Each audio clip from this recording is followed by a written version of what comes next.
Olá pessoal, tudo bem com vocês? Sejam muito bem-vindos para mais um vídeo aqui do nosso canal.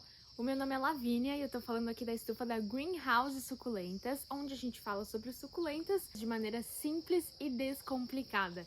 E no vídeo de hoje nós vamos falar sobre 5 espécies que já estão aqui na bancada só esperando por vocês. Eu vou mostrar para vocês como elas estão no pote 9 e como elas ficam maiores quando adultas, né? Então a gente tem algumas que estão na cuia, a partir do tamanho 13, que já é uma cuia considerável, né? Já tem alguns anos aí de idade. E também tem algumas cuias que são maiores, que tem mais tempo ainda com a gente tá mantendo nesses tamanhos aqui, tá? Então esse vídeo vai mostrar um pouquinho pra vocês do crescimento das suculentas. Vem comigo! Tô aqui com algumas espécies na bancada para mostrar para vocês. Dessa vez eu vou fazer diferente, vou começar da direita para a esquerda, né? Eu sempre começo de lá para cá, dessa vez eu vou começar daqui para falar um pouquinho com vocês sobre cada uma das espécies, né? E a gente compara também a diferença do pote 9 para a cuia, tá certo? Então a gente vai começar aqui com a setosa minor, que é uma gracinha, e depois a gente vai avançando para as outras espécies aqui da mesa. Bom, então vamos começar com essa variedade da setosa, né? Vocês já conhecem a setosa Doris Taylor, que é a setosa tradicional, a espécie original, digamos assim. E aqui a gente tem uma variedade dela, que é a setosa minor, tá? Ela é chamada de minor porque as folhas são levemente menores em comparação com a outra, além de ter também essa característica diferente da coloração. A Doris Taylor tem cor verde, eu tô deixando até uma foto aqui do lado para vocês conseguirem comparar. E a minor tem esses tons de azul, tá? Que dão um aspecto bem diferenciado para a planta também. Aqui a gente tem uma no pote 9 e uma numa cuia tamanho 13, tá? 13 centímetros aqui de diâmetro. E a principal característica da setosa minor, né, assim como da setosa também, são os pelinhos que ela possui em toda a superfície das folhas. Esses pelinhos servem de proteção para a planta, tanto para repelir alguns tipos de insetos, alguns tipos de pequenos animais que podem tentar entrar aqui no miolo, na roseta, né? Então eles acabam encostando nos pelinhos e não se sentem tão confortáveis. E também a ponto de não deixar a planta queimar tanto quanto plantas que não possuem essa proteção extra. Porque, querendo ou não, esses pelinhos estão na superfície, né? É como se estivessem na pele da gente, que é a superfície, é a folha da planta, certo? Então, vocês conseguem perceber que é uma característica muito forte dela, né? Os pelinhos e a coloração também. As folhas mais novas, que são as folhas do centro, possuem uma coloração um pouco mais clara, né, em azul, e aqui ela vai esverdeando à medida que ela vai ganhando mais sol, né, à medida que ela vai crescendo também. Então, aqui estão as duas, a gente tem mais ou menos uma diferença aí de um ano e meio, até acho que 2 anos para chegar nesse tamanho aqui, porque ela também tem um crescimento um pouco mais lento. Essa espécie aqui é uma espécie nativa do México, tá? Então lá a gente pode lembrar também que o substrato é um substrato bem arenoso e a gente pode tentar reproduzir, né, esse tipo de substrato para fazer uma mistura que seja bem drenável e impedir que a água fique empoçando ali no vaso também, para a gente ter um bom resultado no cultivo dela. E como eu fiz uma seleção de plantas bem variada para vocês, agora a gente vai para uma gibiflora, que eu queria mostrar também para vocês, que eu acho que nunca apareceu aqui no nosso canal, que é a gibiflora rosaura. Também tá fazendo bastante sucesso lá na nossa loja. E aí eu trouxe para vocês também aqui a opção na cuia, né, para vocês verem como ela fica. Porque eu sempre comento que às vezes a gente não dá nada pelo P9, porque ele vem assim, né, pequenininho, às vezes não tem carúnculas, às vezes tem pequenas carúnculas já, né, reforçando aí a característica dessa planta. E aí a gente precisa saber como ela fica, né, então acho legal também mostrar para vocês como ela fica quando adulta.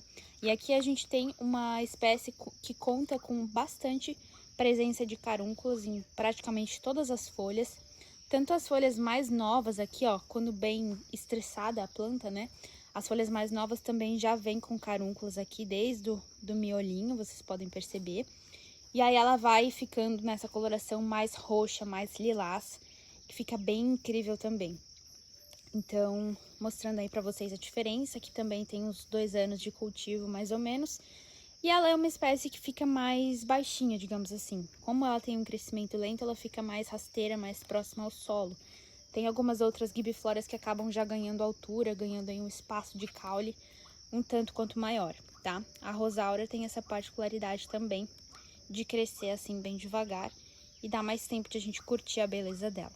Então aqui as duas também, para vocês verem, né? P9. E essa daqui é uma cuia 18, se não estou enganada. É bem grande também. Linda, gente, é uma planta maravilhosa. Bom, começamos com uma echeveria tradicional, que foi a setosa, passamos por uma gibiflora, que foi a rosaura, e agora a gente chega em uma sinocrássula maravilhosa, que é a iunanensis, que eu adoro, gente. Ela é muito fofinha, muito mesmo. Não dá trabalho, tá? Pelo menos aqui no nosso cultivo a gente não tem muitos problemas com ela. Não deu muito trabalho, assim, até os dias de hoje. E é uma gracinha, uma suculenta bem diferente. Ela tem essa coloração mais escura. E para ela atingir essa coloração, né, que é o auge da beleza mesmo, ela precisa de um cultivo correto. E aí eu vou falar um pouquinho dela para vocês, porque ela pode ser cultivada tanto no sol pleno, quanto em regiões um pouco mais... eu não digo de sombra, porque ela não vai bem em sombra, mas talvez uma meia sombra, meio período do dia, assim, com uma iluminação mais baixa, ela também se desenvolve bem, mas aí ela vai ficar com uma coloração mais verdinha, tá? Não tão escura, assim, nesse tom de marrom, nesse tom que puxa até para um preto mesmo, que dá toda a característica para ela. Pelo formato, vocês também já podem perceber que o nome popular dela faz muito sentido, que ela é conhecida como suculenta ouriço, né? De fato, ela tem bastante dessa característica.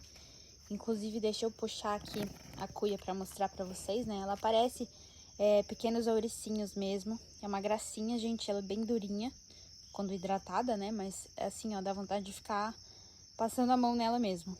Mas, né, a gente acaba se contendo. E ela vai, de fato, formando essas pequenas aglomerações, o que eu chamo de familhinhas, mas você também pode chamar de colônias, né? E aí ela vai crescendo dessa forma.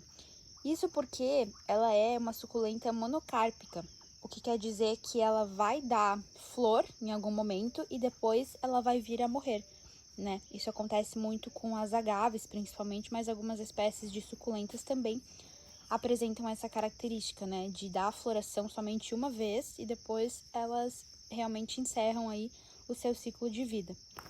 Isso acontece, mas você pode ficar tranquilo, porque ela tem uma vida perene, assim, até um certo momento que ela vai chegar na floração, mas demora bastante, tá? A gente, por exemplo, aqui, eu acredito que a gente nunca teve ainda a floração da iunanensis, pelo menos não desse vaso. Então isso vai sim acontecer, mas acaba demorando bastante para acontecer, não é como uma echeveria normal que dá flor várias vezes aí em sequência, né? Então ela não vai, digamos assim, ela não vai morrer rápido, você pode ficar tranquilo.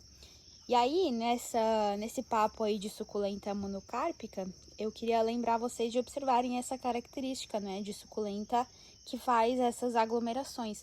Porque à medida que ela percebe que ela tá chegando ao final da vida dela, ela já deixa vários filhotes nas laterais, ó, vocês podem notar que aqui do ladinho são suculentas mais novas, são suculentas menores, ó, são várias mudas menores. Deixa eu aproximar aqui, ó, né? Ela já vai fazendo essa integração de novos filhotes para a gente continuar a espécie. Então, ela vai perpetuando a espécie dessa maneira. É bem normal que isso aconteça. Então, se você perder a planta mãe, possivelmente ao redor você já vai ter aí várias outras suculentas surgindo. Isso é muito comum também nas sempervivums, tá? É muito comum de acontecer. Tanto que elas são chamadas de galinhas e pintinhos, né? Porque a planta do meio já tem vários, entre aspas, né, pintinhos no lado. Tem um vídeo sobre suculentas, sobre o gênero da sempervivum aqui no canal. Você pode acessar aqui também, tá? Aqui nos vídeos mais antigos. A floração da iunanensis, ela tem pequenas flores que vão variando aí de branco, amarelo e até vermelho, de acordo com as nossas pesquisas, porque como eu falei pra vocês, a gente nunca teve a floração dela ainda.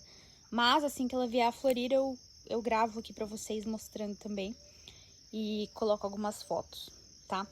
Para fazer a muda dessa planta, eu queria comentar também, porque você pode retirar, né, as folhas, porque ela é uma planta que tem muitas folhas. Então, somente com uma rosetinha dessa, você já consegue aí cerca de 50 a 100 folhas. Realmente é um número muito alto pra gente fazer a propagação por folha, né? Mas você também pode fazer a separação de cada uma das rosetinhas, né? Tirar essa colônia e fazer várias novas mudas, por exemplo, dessa forma aqui, né? Aqui ela tem uma mudinha só, que já tá virando uma pequena colônia, certo? Essa é a maneira mais tradicional, eu diria, de fazer as mudas, principalmente de suculentas que ficam dessa maneira em colônias, né? Em aglomerações.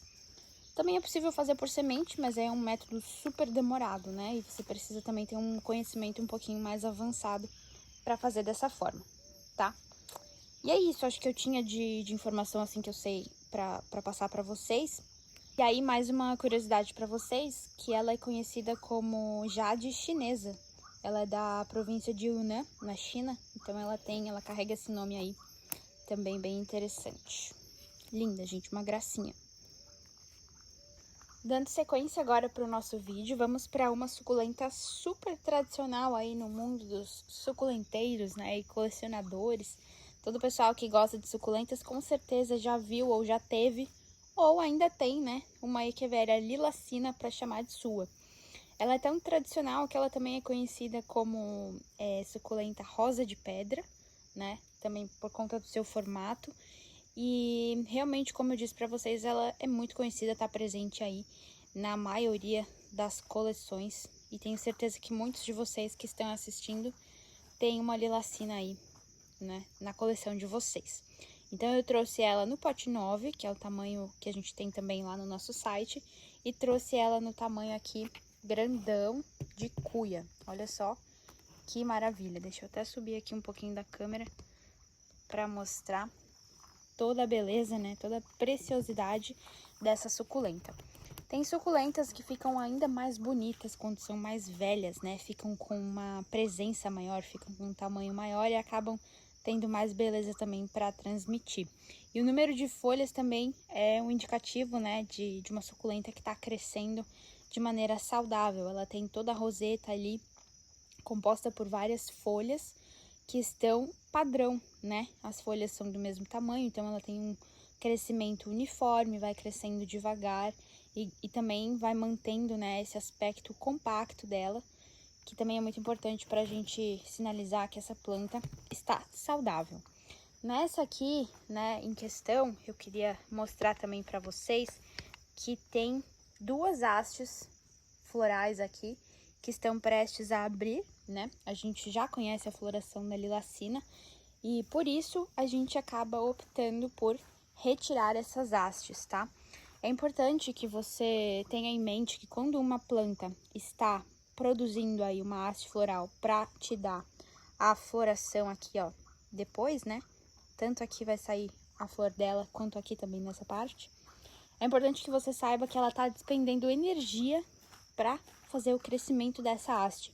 Energia que poderia ser colocada somente na roseta, tá? Então, ela tá um pouco dos nutrientes, um pouco da força que essa planta tem, ela tá jogando para cá. E nesse momento não é isso que a gente quer realmente focar, né, a energia no crescimento saudável dessa planta aqui.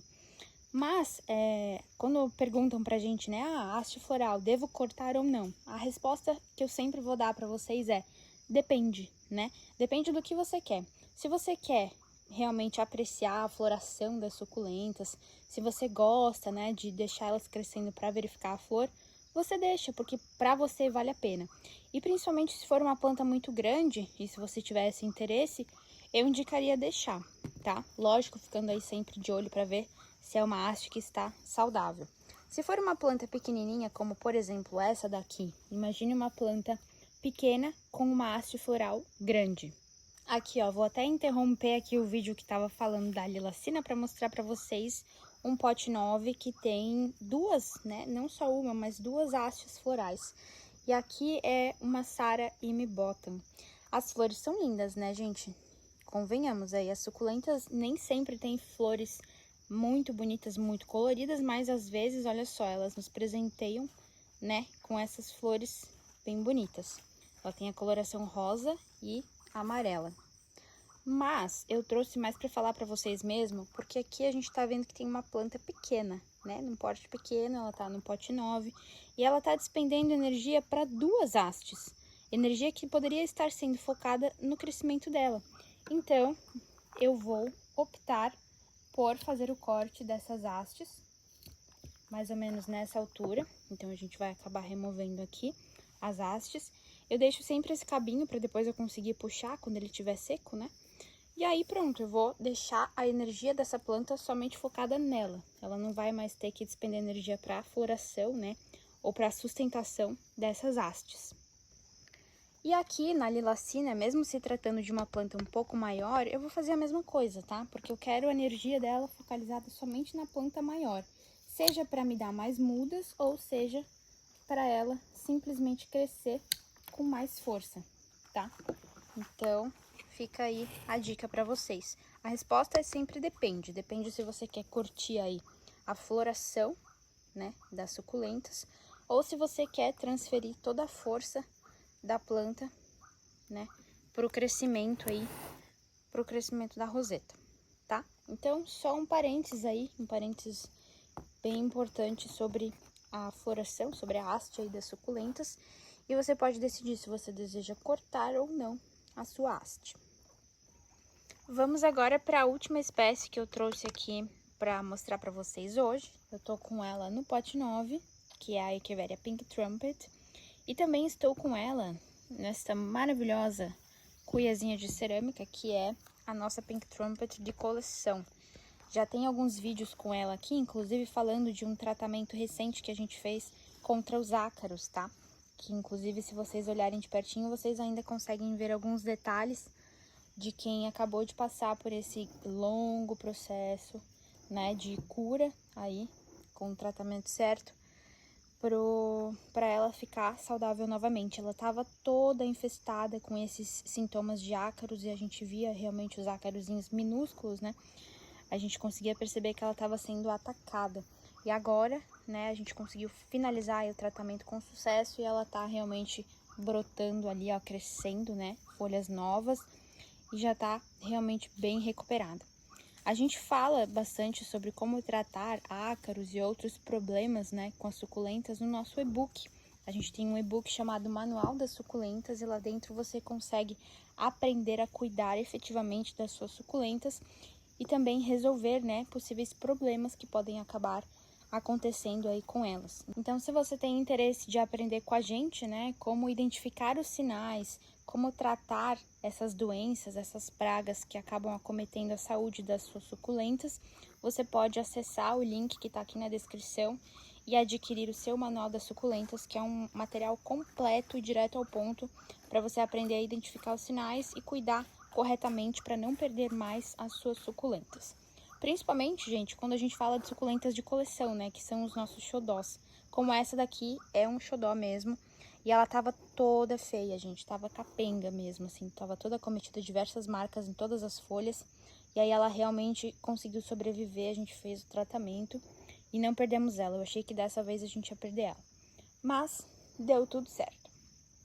Então, a gente tem ela aqui no pote 9, que inclusive a gente tem ainda unidades disponíveis no site. E a gente tem ela também no tamanho grandão aí, tem uns 2 anos, eu acho, com a gente já, essa planta. E tá aí, vivíssima da Silva, super saudável. E aqui estão, gente, todas as espécies que nós falamos hoje, né? Começamos lá com a Setosa minor, fomos para Rosaura, passamos aqui pela Sinocrassula yunanensis, que é o nosso ouriço, coisa mais fofinha do mundo. Temos também disponível no site. A lilacina, super tradicional, rosa de pedra, branca, maravilhosa. E, por último, mas não menos importante, a Pink Trumpet, que é também o nosso xodó. Estão aí todas na bancada.